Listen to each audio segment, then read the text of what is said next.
এই যে পুদিনা পাতা, নতুন পাতা বেরিয়ে গেছে, পানিতে রেখেছিলাম। পাতা রেখে আমি ডাল রেখেছিলাম, আবার নতুন পাতা বেরিয়ে গেছে, এটার মধ্যে লাগিয়ে দেবো। লাগানো শেষ। এখন গাছের পরিচর্যা করি, বাগান দেখাশোনা করি, সাথে রান্নাও করি।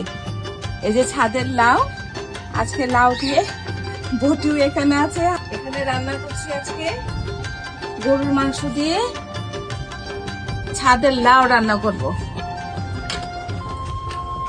রান্নাও চলছে, ছাদের কাজও চলছে। মাংস কষানো শেষ, লাউগুলি দিয়ে দিলাম। এখন কোনো পানি লাগবে না, পানি ছাড়াই হয়ে যাবে। এই যে কত পানি উঠে গেছে, একটু কিন্তু পানি দিইনি আমি।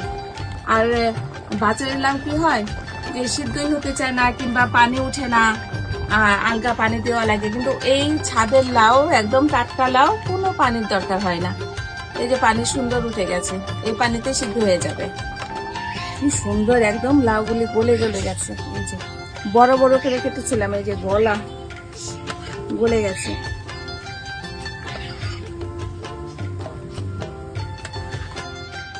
আজকে সকালে তোলা ডাঁটা শাক, এটাই শুটকি দিয়ে ভাজি করব আজকে।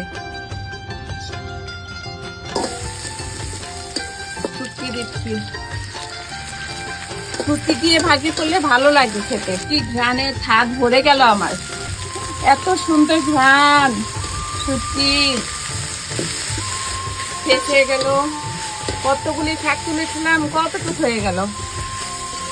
আমার হয়ে গেল ছাদের একদম টাটকা ডাঁটা শাক দিয়ে শুটকি দিয়ে ভাজি, চমৎকার লাগে এটা খেতে।